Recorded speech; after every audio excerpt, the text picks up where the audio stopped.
Hi friends, நீங்கள் பார்த்துட்டு டிஏடெக். நான் உங்கள் ஆதர்ஷ். இன்றைக்கி என்ன பார்க்க போகிறோன்னா, ஒரு பவர் ஆம்ப்ளிஃபையர் பற்றி பார்க்க போகிறோம். கஸ்டமரோட நீடு என்னென்னா, அவங்க மரன்ஸில் ப்ரீ ப்ராசஸர் வச்சுருக்காங்க. அதுலேருந்து இன்புட் கொடுத்து ஒரு பவர் ஆம்ப்ளிஃபையர் வேணும்னு கேட்டிருந்தாங்க. மொத்தம் 11 சேனல், ஒரு சப்புக்கு தனியாக அவங்க வச்சுருக்காங்க. நம்மக்கிட்ட 11 சேனல் இருக்கிற ஒரு பவர் ஆம்ப்ளிஃபையர் கேட்டிருந்தாங்க. அதுக்காக நல்ல கிளாரிட்டியாக இருக்கிற மாஸ்ஃபெட்லாம் யூஸ் பண்ணாமல் ஐசிஸை யூஸ் பண்ணி நம்ம இந்த ஆம்ப் ரெடி பண்ணியிருக்கோம். ஆம்ப் நல்லா வந்திருக்கு. அவுட்லுக் பாருங்கள். என்னென்ன செஞ்சுருக்கோன்றதை ஒரு ஷார்ட் வீடியோவாக இந்த வீடியோவில் பார்க்கலாம். ஃப்ரண்ட்டில் அக்ரிலிக் பேனல் போட்டு நல்லா சூப்பராக ரெடி பண்ணியிருக்கோம். இப்போ பேக் வியூ பார்க்கலாம். பேக் வியூவில் பவர் சாக்கெட்டு, 2 ஃபேனு, 11 சேனலுக்கு பனானா சாக்கெட் கொடுத்துருக்கோம். இதில் 12 சேனல் இருக்கும். ஒன்று வந்து எம்டி, மற்ற 11 சேனலும் ஆக்டிவாக இருக்கும். ஆர்சிஐ இன்புட் கொடுத்து ஸ்பீக்கர் அவுட் எடுத்துக்கணும். இந்த ஆம்ப் எப்படி ரெடி பண்ணியிருக்கோன்ட்டு சின்னதாக ஒரு ரீகேப் பார்த்துடலாம். ஃபஸ்ட்டு ஸ்பீக்கர் சாக்கெட்டுக்கு தேவையான ஸ்பேஸை கட் பண்ணி எடுத்துக்கிட்டு ஐசிஸை ஃபிக்ஸ் பண்ணி பார்த்துடணும் எந்த இடத்துல வைக்க போகிறோன்ட்டு. இதில் என்ன மாதிரி ஐசி யூஸ் பண்ணியிருக்கோன்னா, எல்லாம் 3886 ஐசி யூஸ் பண்ணியிருக்கோம். ஒரு சேனலுக்கு 50 வாட்ஸ் வரும். மொத்தம் 11 சேனலு, 5 ஐசி போட்டு 2 போர்டு வச்சுருக்கோம். எக்ஸ்ட்ரா ஒரு போர்டு நாங்களே ஃபிக்ஸ் பண்ணியிருக்கோம். 11 சேனல் மொத்தமாக. இதுக்கு கெப்பாசிட்டர் வந்து 63 வாட்ஸில் 10,000 MFT யூஸ் பண்ணியிருக்கோம். மொத்தம் 4 கெப்பாசிட்டர்ஸ்.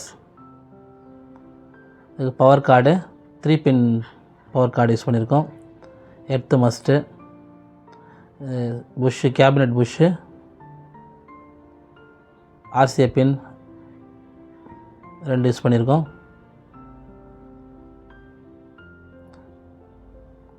அப்புறம் பவர் சாக்கெட்ஸு,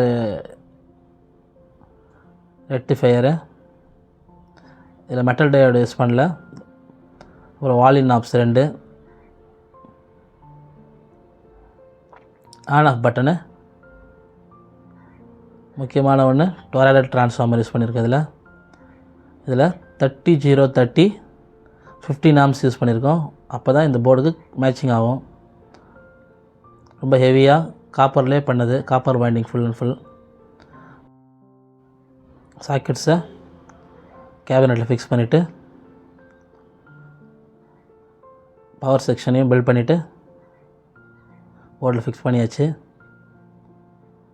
இப்போது ட்ரான்ஸ்ஃபார்மரையும் ஃபிக்ஸ் பண்ணி பார்த்துட்டு சென்டராக ஃபிக்ஸ் பண்ணிட்டோம். அப்போ தான் வெயிட் டிஸ்ட்ரிபியூஷன் கரெக்டாக இருக்கும். இப்போ ஒயரிங் ஸ்டார்ட் பண்ணலாம். பவர் செக்ஷன் கொடுத்தாச்சு. ஃபஸ்ட்டு 6 சேனல் மட்டும் முதல்ல கொடுத்துருக்கோம்.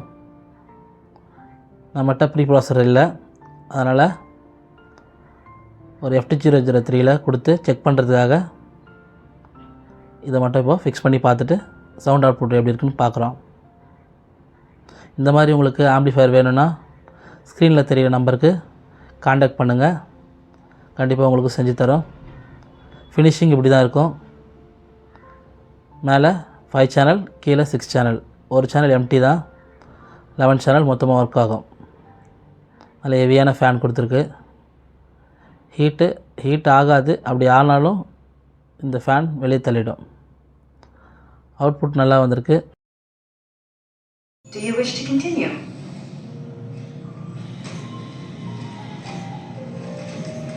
Continue what? We were 26 moves in when you fell asleep. It was your turn. I need coffee.